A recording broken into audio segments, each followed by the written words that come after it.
Сәлем, менің сүйікті оқушыларым, сендерді көргеніме қуаныштымын. Олай болса, біз сабағымызды ары қарай жалғастыратын боламыз. On page 44, adjectives describing people тақырыбы берілген. Бұл жерде бізде adjective сын есім, describing people адамдарды сипаттау.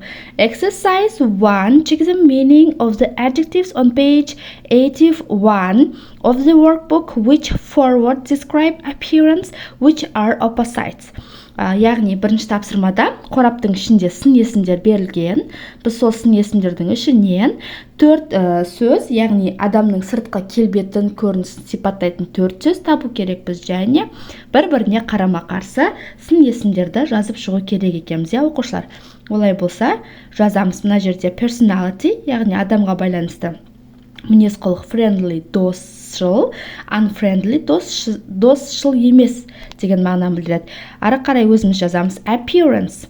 Appearanceке бізде fair сөз жатады, dark, short, tall деген сын есімдер жатады. Яғни, short қысқа, tall ұзын деген. Келесі opposites, бір-біріне қарама-қарсы сөздер. Horrible, nice, жақсы, жаман, жақсы. Young, old, жас, кәрі. Friendly, unfriendly, досшыл емес. Fair, dark, яғни ашық, немесе темный, қараңғы деп айтамыз, Келесі short, tall, ұзын, қысқа. Келесі noisy, quiet, шулы, тыныш. Не осылай бірінші тапсырманы жазып шығамыз. Яғни біз бұл сөздерді мына қорапшаның ішінен алдық. Келесі exercise 2, choose the 2 adjectives for each of the people in photos 1-6. Яғни 6 сурет берілген. Біз сол 6 суретке қазір қарап отырып, мына сөздердің ішінен дұрыс келетін сөз жазу керек екенбіз, Бірінші суретке жазып қойған мысалда тұр short and dark. Енді екіншіге қараймыз. Бұл жерден бізге келетін old and nice сөзі келеді, Old кәрі және жақсы. Келесі суретке қараймыз friendly and dark. Төртінші tall and fair. Tall ұзын әрі ашық, Келесі бесінші young and noisy. Ал алтыншы суретке келетін quiet and good looking. Міне осы сын есімдерді екінші тапсырмада жазып шығамыз. Үшінші тапсырмаға қараймыз. Look at the information about the TV program and look at the interviews. Notice. Get the answers to the questions. Яғни бұл жерде бізде теледидар программасы, яғни берілген, бір программа берілген, және не болады, яғни интервью, журналистердің алатын интервьюде не болады, сол туралы сұрақтары қойылған. Біз сол сұрақтарға қазір жауап ретінде жауап жазып шығатын боламыз. Үшінші тапсырмада бірінші сұраққа мысалға maybe they are from New York, яғни сұрақ қойған where are they from, олар қай жерден. Maybe they are from New York. Мүмкін олар Нью-Йорктан, Екінші сұрақтың жауабы. Екінші сұрақ how many children have they got? Олардың неше балалары бар? They have 13 children. Олардың 13 балалары бар. Яғни бұнымен информацияға, яғни ақпараттарға сүйеніп отырып жазып отырмын, Үшінші сұрақтың жауабы no, I don't think so. Төртінші yes, probably he has. Бесінші no, they haven't. Алтыншы сұрақтың жауабы no, they haven't got different rooms, but they have all got different beds. Жетінші I'm not sure. Сегізінші the baby is 1 month old and the oldest is 19. Және тоғызыншы сұрақтың жауабы serious, noisy, friendly. Міне үшінші тапсырманы осылай жазамыз. Енді төртінші тапсырмаға қараймыз. Exercise 4. Listen to the program. Which questions from exercise 3 do you hear? Енді бұл жерде тыңдалым, оқушылар, Біз программаны тыңдап, қай сұрақ осы үшінші тапсырмадағы сұрақтың қайсысы естідік, яғни қайсысы айтылды, соны жазу керек екенбіз. Яғни бұл жерде мен тыңдалымның орнына жауабын жаздым. Яғни тыңдалымда екінші сұрақ, төртінші, бесінші, алтыншы және сегізінші сұрақтар айтылған екен, оқушылар. Міне төртінші тапсырмада осы сандарды жазып қоямыз. Ал бесінші тапсырмада listen again and write the answers to the questions you hear. Яғни бесінші тапсырмада сол естіген сұрақтардың жауабын жазып қой деген. Мына жерге мен сол 2, 4, 5, 6, 8-ші сұрақтардың жауабын жазып қойдым. Бесінші тапсырма. Next, exercise 6. Write sentence about people in the box using adjectives from exercise 1. қорапшаның ішінде адамдар берілген, иә. Біз бірінші тапсырмадағы сын есімдерді қолданып отырып, сипаттап жазып шықсақ болады. Мысалға, бірінші, My mother is nice. The film star Jason Momoa is tall. My uncle Adil is fair. My grandmother is old. Singer Morgenstern is young. Алтыншы, My cousin is Almalia is friendly. Яғни бұл адамның аттарын сөйлемді өзгертіп жазуға болады, оқушылар. So, next exercise. One on page 45. 45-ші беттегі 45-ші бетті ашамыз. Бұл жерде have got, яғни менде бар деген мағынаны білдіреді, ереже берілген.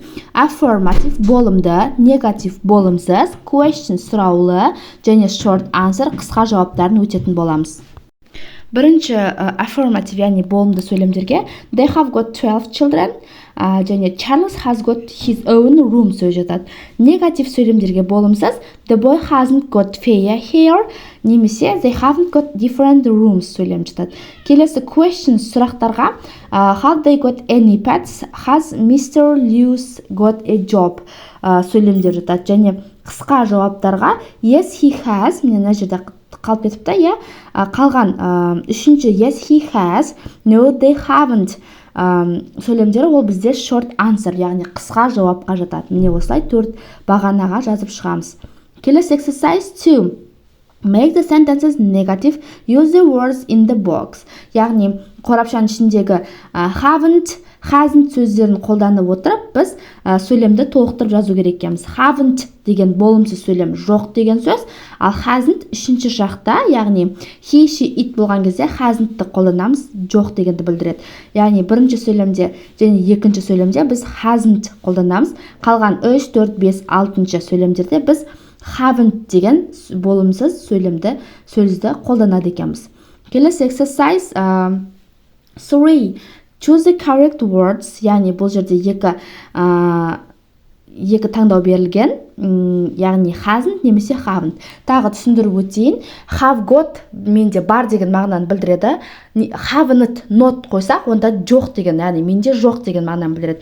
Және мен, сен, біз деген көпше түрлерде біз have-ті қолдансақ, тек қана үшінші жақта, яғни all деген he, she, it болған кезде біз has-ді қолданады екенбіз. Сонда бірінші сөйлемде бізде hasn't болады, екінші сөйлемде have you got болады, үшінші сөйлемде have болады, төртінші сөйлемде has болады, бесінші сөйлемде have not болады, алтыншы сөйлемде has she got болады. Міне үшінші тапсырманы осылай орындаймыз. Келесі exercise 4. Look at the two picture of a family and find 8 differences. Write the difference using affirmative and negative forms have got. Яғни бұл жерде екі сурет берілген, сол екі суреттен біз 8 айырмашылық табу керек екенбіз. Және оны біз болымды және болымсыз сөйлем етіп жазу керек екенбіз. Иә, оқушылар, міне мен 8 айырмашылықты жазып шықтым. Яғни А суретте, Б суретте, А суретте, Б суретте қандай айырмашылықтар бар? 8 сөйлемді осылай жазып шықтым. Next exercise 5. Make questions with have got, then ask and answer the questions with a partner. Яғни бұл жерде біз сұрақ қойып кету керек екенбіз. Have got, has got-ты қолданып отырып сұрақ қою керек екенбіз. Бірінші сөйлем has your mom got a Ferrari. Екінші сөйлем how we got English every day. Үшінші сөйлем have you got a dog. Төртінші сөйлем have you got any brothers and sisters. Бесінші сөйлем how many uncles and aunts have you got? Және алтыншы сөйлем have your friends got computers. Осылай толық 6 сөйлемді жазып аламыз. Келесі exercise 6. Бұл жерде change the words in blue in exercise 5, then ask and answer. Яғни бұл жерде 5-ші тапсырмадағы көк сөздерді өзгертіп, өзіміздің сөздерімізді қойып, осылай 6 сөйлем жаз дейді оқушылар. Мен көк сөздерді өзгертіп, яғни Ferrari деген сөздің орнына sunglasses деген сөзді қойып, every day деген көк сөздің орнына мен every week деп сөйлемдердің орындарын ауыстырып, тура сондай 6 сұрақты қойып шықтым. Толықтай сөйлем жазып аламыз. Келесі exercise 1 on page 46. Енді 46-шы беттегі тақырыпты өтетін боламыз. Бұл жерде speaking, айтылым, describing people. Адамдарды сипаттау берілген. Exercise 1. Бірінші тапсырмада look at the photo. What has Sally got on her computer? Бұл жерде сұрақ берілген, яғни бұл Саллидің компьютері. Sally ол мына қыз, және сұрақта Саллидің компьютерінде не бар, яғни деген сұрақ қойған. Жауабында on Sally's computer has got friends photos, яғни достарының суреті бар, я, міне суреттің бетінде тұр, ол жерде Sallyдің достарының суреті деп жауап береміз. Келесі exercise 2. Listen to the dialogue. Which people in photo are Leo and Olivia? Choose from A, D. Яғни бірінші диалогты біз оқып алу керекпіз.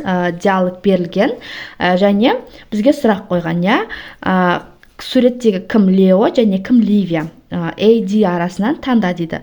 Яғни бізде бұл жерде A ол Вики, келесі B ол бізде Ливия, C ол бізде Лео, және G ол бізде Джейк. Міне аттарды осылай жазып қоямыз. Үшінші тапсырма exercise 3. Practice the dialogue. Диалог. Яғни диалогты біз қайталап оқып шығу керек екенбіз. Мына жерде диалог берілген, Sally Том арасындағы, соны жақсылап оқып аламыз оқушылар. Қазір оқып отыруға ұзақ уақыт алады. Енді exercise 4. Study the key phrases. Who says each phrase? Listen and check. Яғни мына жерде кілттік фразалар берілген, және бұл фразаларды кім айтып жатыр, соны табу керек екенбіз.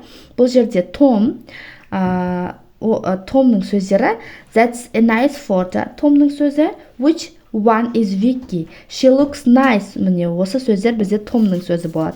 Ал келесі She is one with fair hair сөзі, ол бізде Sallyдің сөзі болады. Енді келесі exercise 5. Look at the photos below and the phrases in the box. Who is who? Practice many dialogues. Яғни бұл жерде бізде сурет берілген. Суретке қараймыз, және қорапшаның ішінде сипаттау сын есімдері берілген. Мысалға green eyes көзі жасыл, blue eyes көзі көк, brown eyes көзі қоңыр деген сияқты, long dark hair ұзын қара шаш деген сияқты сипаттау берген. Біз енді суретке қарап отырып сипаттау керек екенбіз. Бірінші Миллиді мысал ретінде келтіріп қойыпты. Мысалға, which one is Millie? Millie кім? Миллиді сипаттаймыз. She is a girl with brown eyes and a long dark hair. Ол бізде қоңыр көзді, ұзын қара шашты. Міне осылай сипаттаймыз. Міне осылай мен 4 мына жерде оқушыны сипаттап шықтым. Келесі exercise 6. Look again at the dialogue. In exercise 1, choose a group of people you know from the box. Imagine that you're showing a photo of a group to a friend. Practice your new dialogue with a partner. Яғни бұл жерде біз мына қорапшаның ішіндегі сөздерді сұрақ қою арқылы сипаттау керек екенбіз. Міне оны да мен толықтай 6-шы тапсырманы жазып қойдым. Енді келесі бетке қараймыз. On page 47, 47-ші бетте description of people for a blog тақырыбы берілген. Жазылымға байланысты тапсырмаларды орындаймыз. Мына жерде мәтін бар, блогер. Яғни оның үстінде сөздерді біз табу керек екенбіз. Exercise 1. Бірінші тапсырма read the model text. Яғни мына жерде мәтінді оқимыз. Who are people 1-5? Write their names. Бірінші the woman with her football. Яғни бұл жерде мәтінді оқып шығамыз оқушылар. Ал мен қазір тек қана жауабын жазатын боламын. Бірінші the woman with the football. Яғни әйел футболға байланысты, ол бізде grandmother. Екінші mother, үшінші sister Becky, төртінші uncle, және бесінші the little boy, ол бізде cousin Alex. Яғни сипаттап тұр, біз соны мәтіннен таптық, оқушылар. Жанындағы тапсырмаға қараймыз. Exercise 4. Study the key phrases and write 6 sentences about the position of people in your class.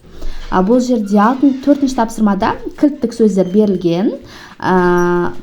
Қазір аудармасын айтам. At the back ол артында деген мағынаны білдіреді. At the front ол алдында деген мағынаны білдіреді. On the left сол жағында дегенді білдіреді. On the right оң жағында дегенді білдіреді. Және in the middle ортасында деген мағынаны білдіреді. Біз осыны қолданып отырып, өзіміз 6 сөйлем жазу керек екенбіз. Оқушылар, мен мына жерге бірінші сөйлем мысал ретінде берілген, қалған сөйлемдерді жазып қойдым. 4-ші тапсырманы жазып аламыз. Келесі language point and the but or. Бұл жерде бізде шылаулар берілген. And the but or деген. And және but бірақ or немесе деген мағынаны білдіреді. Біз осы сөздерді енді мына жерге қойып шығу керек екенбіз. Біріншісінде бізде and, екіншісінде but, үшінші сөйлемде or қояды. Және there is a comma before but, яғни but сөзінің алдында бізде үтір қойылу керек екен. Келесі exercise 3, үшінші тапсырмада complete sentence with and, but, or. Осы сөздерді, шылауларды қолданып жатырып, сөйлемді толықтырамыз, яғни ортасына қойып шығады екенбіз. Бірінші сөйлемде and, екінші but, үшінші or, төртінші but, бесінші and сөзін қояды екенбіз. Келесі бізде exercise 5, соңғы тапсырма. Бұл жерде writing guide, яғни жазылымға байланысты сұрақтар қойған. Осы гайдқа қарап отырып, осы мәліметтерге қарап отырып, біз бір сипаттама жазу керек екенбіз. Look at the photo and imagine that these people are friends and family at a party. Яғни көз алдында елестесің, мына адамдар сенің достарың немесе отбасың, бір кеште отыр. Write a description of the photo for a blog or social network site. Яғни сен сипаттап отырып, сол кеште қалай болды, кім болды, соны айтып беру керек екенбіз. Яғни ол үшін бізде жаңағы алдымда, артында деген сөздерді қолдан, және немесе бірақ деген сөз шылауларды қолданып отырып жазу керек екен. Мен мысал ретінде жазып кеттім, өзгертіп жазуға болады. Жалпы тапсырмалардың барлығын орындадық, жарайсыңдар. Сұрақтарың болса комментарийға қалдырамыз. Келесі кездескенше сау болыңдар.